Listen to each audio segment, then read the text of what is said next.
Bienvenidas y bienvenidos. Tenemos el gusto de acompañarlos en esta sesión de Aprende en Casa 3, Ciencias Química. Soy el maestro Gustavo Bernal Canales. Y yo la maestra Nadia Raquel Sánchez Muñoz. Agradecemos su compromiso. Disfruten y aprovechen este tiempo de aprendizaje y reflexión. Recuerden que deben tomar precauciones adecuadas para proteger y cuidar de ustedes y de quien los rodea. Sigan las recomendaciones de los organismos de salud pública para evitar la propagación de SARS-CoV-2. Deben lavarse las manos con frecuencia usando agua y jabón o desinfectante de manos a base de alcohol, mantener una sana distancia y utilizar cubrebocas y mascarilla cuando salgan o estén con otras personas. En la medida de lo posible, mantener limpios los espacios donde se encuentren.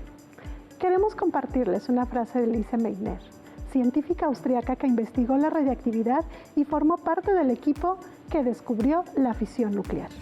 La ciencia hace a la gente tratar de luchar desinteresadamente para llegar a la verdad y la objetividad. Enseña a la gente a aceptar la realidad con asombro y admiración. Su historia es una de muchas en las que el trabajo de las mujeres científicas no es reconocido como se debe. Cuando en 1947 Otto Hahn recibió el Premio Nobel por el descubrimiento de la fisión nuclear, ni siquiera mencionó su nombre. Por ello, es muy importante que cada vez que haya más mujeres en el área de ciencia y tecnología, asimismo que sus trabajos sean reconocidos.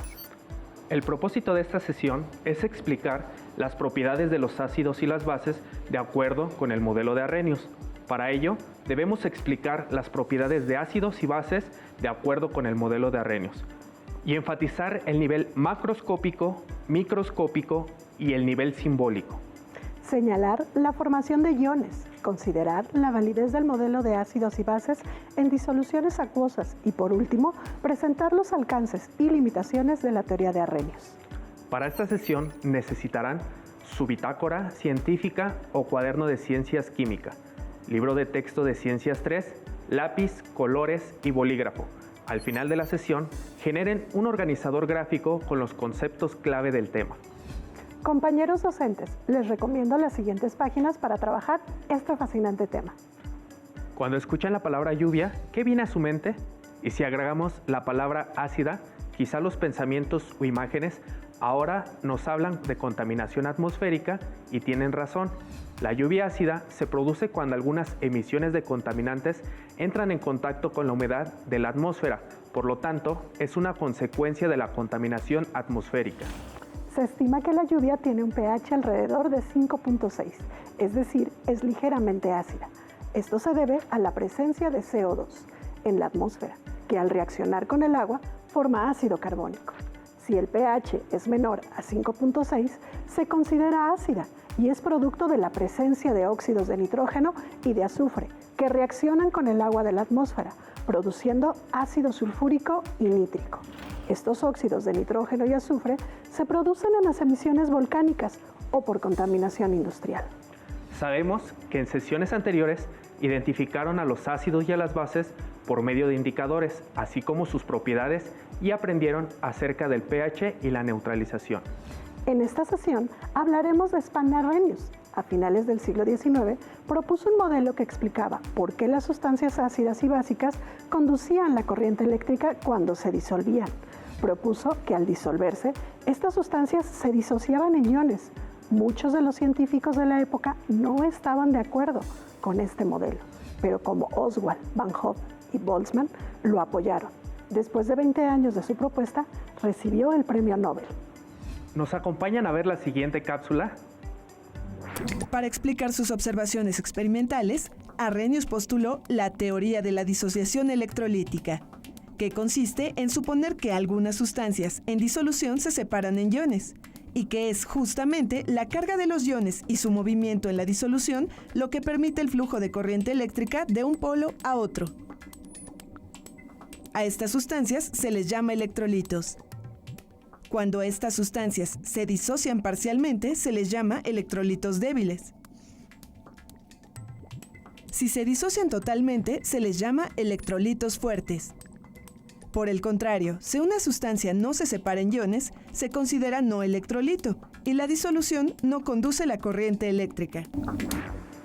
Como observamos, la teoría de Arrhenius afirma que en las disoluciones electrolíticas las sustancias se disocian en iones. Observen la siguiente celda electrolítica. Arrhenius construyó un modelo para explicar la basicidad y la acidez. Maestra Nadia, ¿qué nos dice el modelo? Observen la siguiente cápsula acerca de los ácidos y las bases. Arrhenius usó su teoría de la disociación electrolítica para desarrollar un modelo de ácidos y bases. El modelo de ácidos y bases de Arrhenius define un ácido como toda sustancia que en disolución libera iones H+, y una base como toda aquella sustancia que en disolución libera iones H-. De acuerdo con el modelo de Arrhenius, todos los ácidos y las bases deben ser electrolitos, es decir, en disolución deben conducir la corriente eléctrica. Del video podemos rescatar la siguiente información, que cuando una sustancia ácida se disuelve en agua, sus moléculas se ionizan cediendo el protón H+. Y las moléculas de una sustancia básica se ionizan cediendo un grupo hidroxilo OH-. Arrhenius propuso su teoría de la disociación iónica de 1887. Llamó electrolitos a aquellas sustancias que se disocian o ionizan en una disolución. Vamos a retomar lo que nos dice la teoría de Arrhenius un poco más despacio. ¿Qué le parece, maestra? Excelente idea. Maestro Gustavo, comencemos con los ácidos. Un ácido es una sustancia que en disolución acuosa libera iones hidrógeno H+ o protones. Su fórmula general de un ácido es Ha.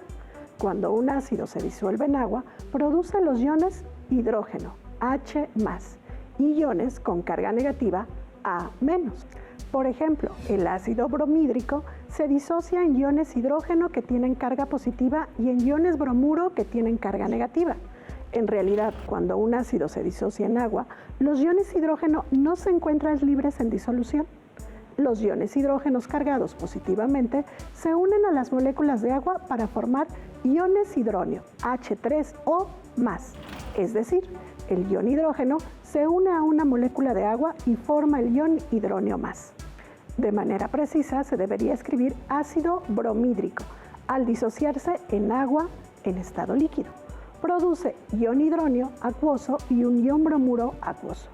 Por lo tanto, los ácidos son las sustancias que aumentan la concentración de iones hidróneo en una disolución acuosa.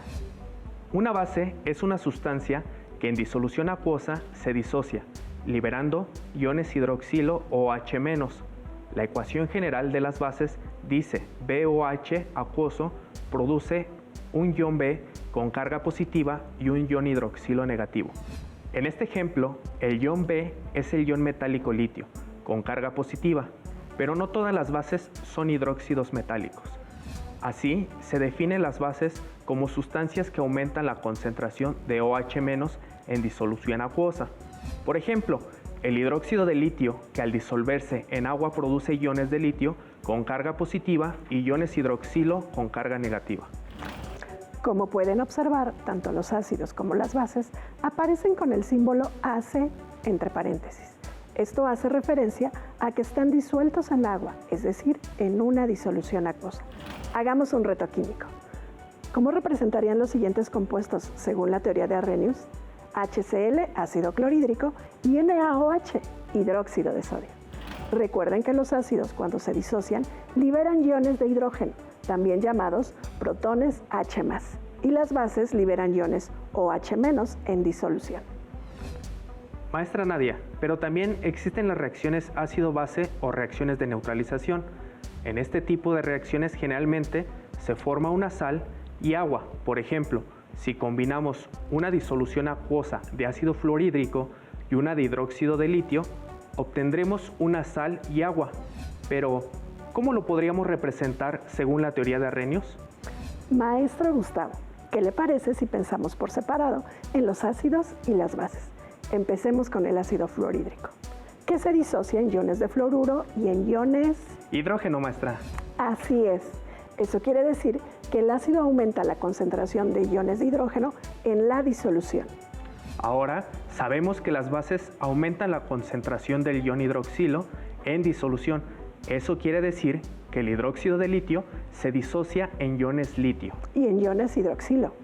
Por lo tanto, cuando el ácido y la base reaccionan en la disolución, se produce agua a partir de la reacción de los iones hidrógeno y los iones hidroxilo.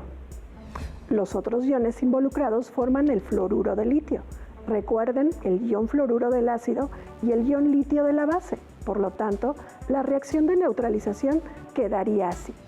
Ácido fluorhídrico reacciona con hidróxido de litio y produce fluoruro de litio y agua.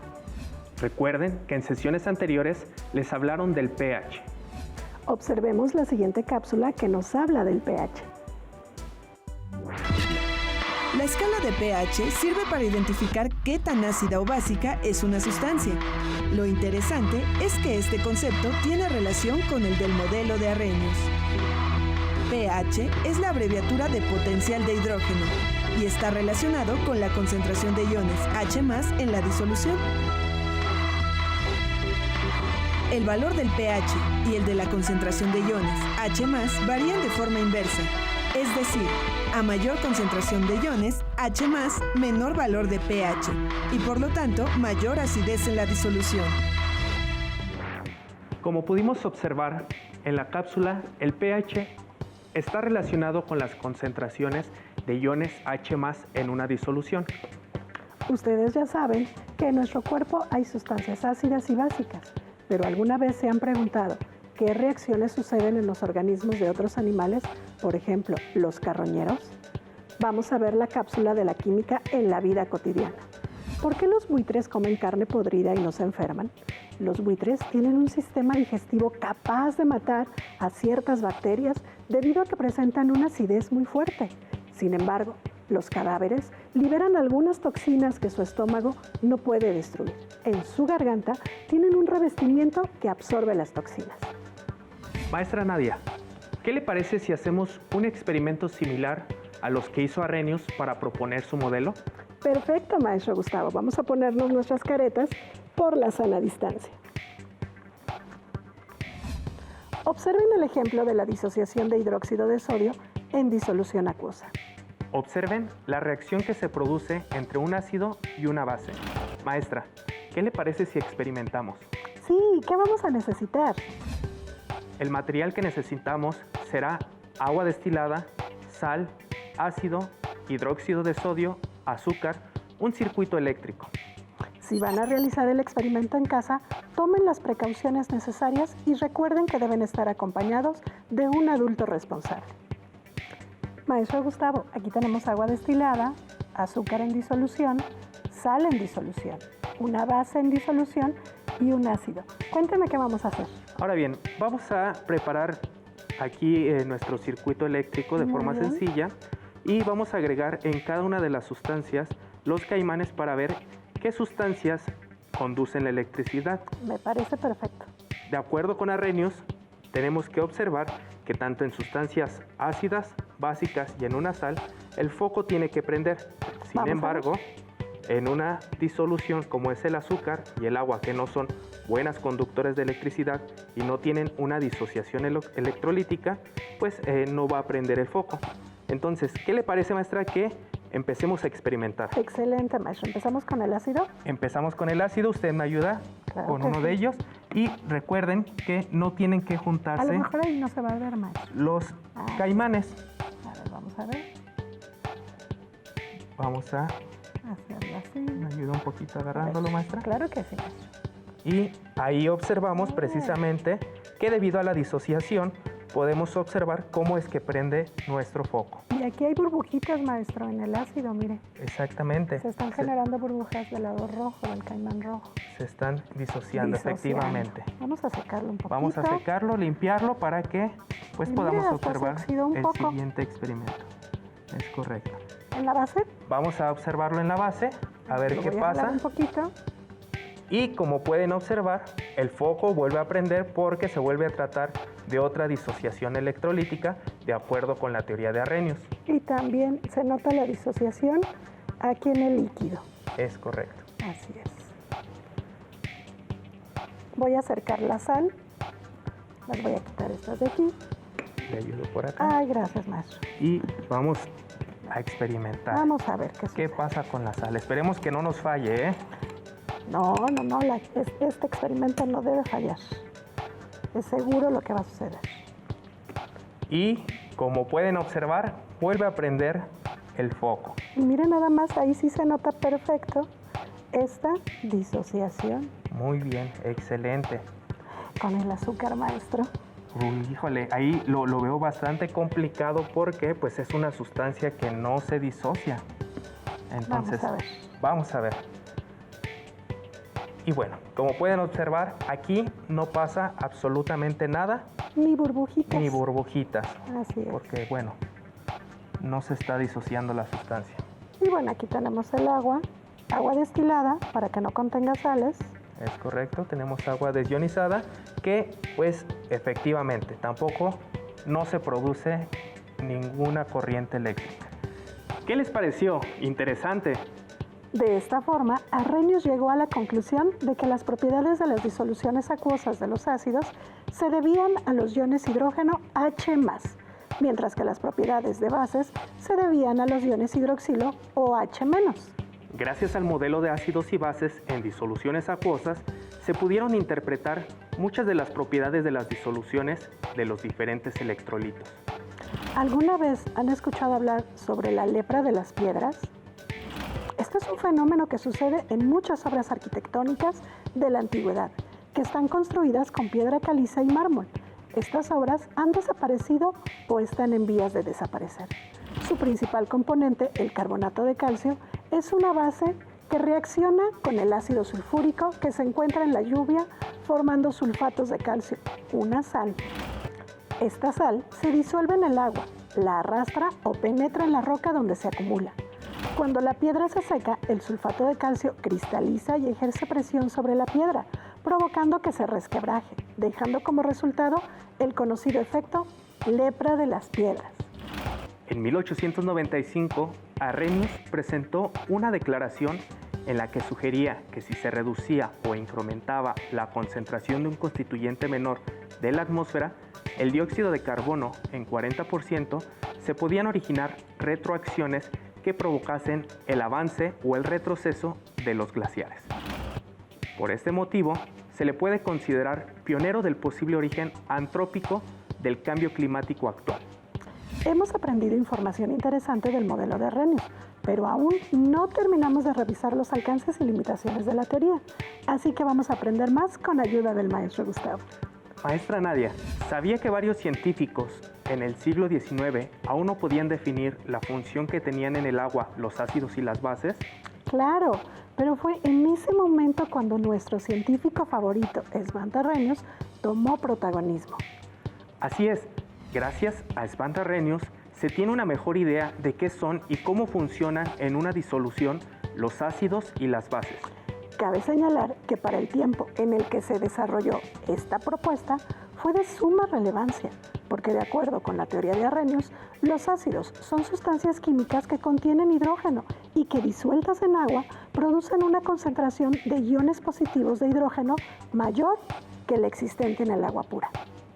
Es por eso que las propiedades de los ácidos son en realidad propiedades del ion hidrógeno H+, y que los ácidos son compuestos que liberan iones hidrógeno en las disoluciones acuosas. Sí, y del mismo modo Arrhenius definió una base como una sustancia que disuelta en agua produce un exceso de iones hidroxilo, OH-. Por cierto, para su época, este era un poco descabellado. Pero lo que sí debemos tener muy claro es que las definiciones de Arrhenius son útiles en la actualidad, siempre y cuando se trate de disoluciones acuosas. Sin embargo, por ser una de las primeras teorías de los ácidos y las bases, existían ciertas limitaciones en su teoría. ¿Ah, sí, maestra Nadia? ¿Cómo cuáles? Por ejemplo, que el concepto de ácido se limita a compuestos químicos que contienen hidrógeno y el de la base a los compuestos que contienen iones hidróxilo. Ya decía yo, con razón, su teoría solo hacía referencia a disoluciones acuosas, cuando en realidad hoy en día se conocen muchas reacciones ácido-base que tienen lugar en ausencia de agua. ¿Qué le parece si observamos la última cápsula donde se explican otras limitaciones de la teoría de Arrhenius? Arrhenius supuso que la disociación del bicarbonato de sodio se desarrollaba en dos partes. La primera generaba iones de sodio y de carbonato ácido en la disolución. En la segunda, identificaba iones carbonato y iones H+ en disolución, por lo que asumió que esta sustancia era un ácido. Para explicar la discrepancia entre el modelo de Arrhenius y las propiedades experimentales de la sustancia, algunos científicos, como Bronsted y Lowry, desarrollaron nuevos modelos. Propusieron clasificar a los ácidos de la misma manera que Arrhenius, pero a las bases las definieron como aquellas sustancias capaces de aceptar iones H+. Para el bicarbonato de sodio, la primera disociación era la misma que la identificada por Arrhenius. Pero para Bronsted y Lowry, el ion carbonato ácido reaccionaba con el agua aceptando uno de sus hidrógenos, es decir, un protón, lo que dejaba libre iones OH- en la disolución, explicando así las propiedades básicas de la disolución final. Como pudieron ver, las limitaciones de este modelo dependían de la información científica que se tenía hasta el momento, pero como en la mayoría de las propuestas científicas, que aunque aportan información, siempre existe algo por mejorar. ¿Cómo van con el organizador gráfico que les pedimos que construyeran con los conceptos clave? Les sugerimos que lo hagan con la V de Owen, como se muestra en la imagen. Les recomendamos los libros Es Elemental para sacarle chispas a la química y Alucina con la química de Robert Winston. Llegamos al final de la sesión, no sin antes decirles que sigan descubriendo, explorando y aprendiendo sobre el fascinante mundo de la química. Antes de despedirnos, queremos recomendarles que en las siguientes 3 sesiones los acompañe algún familiar, ya que se tocarán temas de interés para cuidar su salud. ¡Hasta pronto!